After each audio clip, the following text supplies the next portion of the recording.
కొన్ని అవకతవకల్ని ఎత్తి చూపడం కూడా వాస్తవమేనా? మూడో ప్రశ్న అయితే ఒకవేళ వాస్తవం అయితే దాని మీద ఆ వివరాలపైన దానిపైన తీసుకున్న చర్యలు ఏమిటి? మొదటి ప్రశ్నే అధ్యక్ష, 9,000 కోట్లను ప్రభుత్వం గత ప్రభుత్వం దారి మళ్లించిందా లేదా అనేది అడిగారు అధ్యక్ష.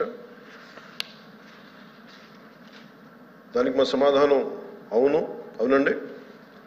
కేంద్ర ఆర్థిక కమిషన్ గ్రాంట్లలో మళ్లింపు జరుగుతోంది. ఇప్పటి వరకు భారత ప్రభుత్వం ఆర్థిక కమిషన్ గ్రాంట్ను విడుదల చేసినప్పటికీ పంచాయతీరాజ్ సంస్థలకు 998 కోట్ల నిధులు ఇంకా విడుదల కాలేదు. ఇది మొదటి దానికి సమాధానం అధ్యక్ష. రెండో ప్రశ్నకి, కేంద్ర ప్రభుత్వం అధికారులు రాష్ట్రంలోని ఒక 5 గ్రామ పంచాయతీలను సందర్శించారు. మరియు ఎంఓపిఆర్ భారత ప్రభుత్వం న్యూఢిల్లీ వారు 16/10/23 తేదీన డిఓ లేఖ నెంబర్ M11015/150/2020 FD Part 1 ద్వారా ఆంధ్రప్రదేశ్ ప్రభుత్వానికి వారి పరిశీలనలు తెలియజేశారు. ఆంధ్రప్రదేశ్ ప్రభుత్వం సమర్పించిన పరిశీలన మరి ప్రచిత్రాలను కూడా ఈ అనుబంధానికి జత చేయడం జరిగింది. గౌరవ సభ్యులు ఇంకేదైనా సందేహాలు ఉంటే అనెక్షర్ని అనుబంధంగా ఉన్న వీటన్నిటి చదువుకోవచ్చు అధ్యక్ష. అనురాధ్ గారు. నమస్తే అధ్యక్ష. గౌరవ ఉప ముఖ్యమంత్రి గారు మాట్లాడండి. రామారావు గారు మాట్లాడతారు. మాట్లాడండి. అడగండి. గౌరవ ఉప ముఖ్యమంత్రి గారు వివరణ ఇచ్చారు. 999 కోట్ల వరకు మళ్లింపు జరిగింది అని. ఇది ఎలా జరిగింది, ఏ రకంగా జరిగింది, ఎందుకు జరగాల్సి వచ్చింది అనేది ఒకసారి వివరణ ఇస్తే బాగుంటుంది.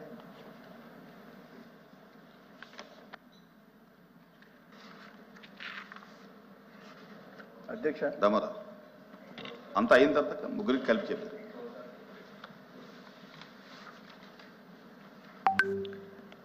అధ్యక్ష, గౌరవ ఉప ముఖ్యమంత్రి గారు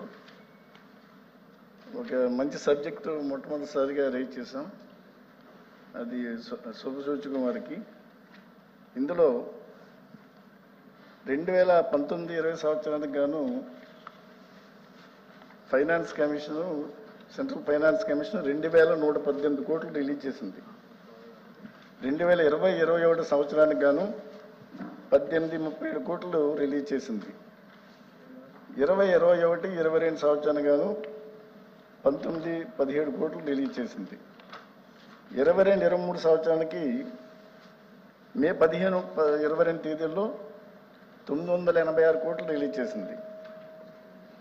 ఈ గ్రాంట్స్ అన్ని డైవర్ట్ అయినాయి అని మా దృష్టికి వచ్చిన విషయం అధ్యక్ష. గౌరవ ఉప ముఖ్యమంత్రి గారిని అడిగేది ఏంటంటే, టోటల్గా రిలీజ్ అయిన గ్రాంట్స్ అన్నీ కూడా 19-24 మధ్య అన్నీ డైవర్ట్ అయినాయి అనేది ఒక విషయం వారికి క్లారిటీ ఇవ్వాల్సిన అవసరం ఉంది. రెండోది, ఈ సెంట్రల్ గవర్నమెంట్ అఫీషియల్స్ కూడా 5 విలేజ్ని, గ్రామ పంచాయత్స్ని విజిట్ చేశారని చెప్పారు. ఇక్కడ గ్రామ పంచాయత్స్ అనేది ఇట్ ఈస్ ది బేస్. అక్కడ బేసిక్ కమ్యూనిటీస్ అన్నీ కూడా క్రియేట్ చేయాల్సిన అవసరం ఉంది. ఈ గ్రాంట్స్ అన్నీ గత ప్రభుత్వం డైవర్ట్ చేయడం అనేది అత్యంత దుర్మార్గం. ఈ విషయంలో గౌరవ ఉప ముఖ్యమంత్రి గారిని దీని మీద మనసు పెట్టి ఈ గ్రాంట్స్ అన్నీ డైవర్ట్ అయినాయా, దేనికి వాళ్ళు డైవర్ట్ చేశారన్నది వివరాలు చెప్పాల్సిన అవసరం ఉంది. రామారావు తర్వాత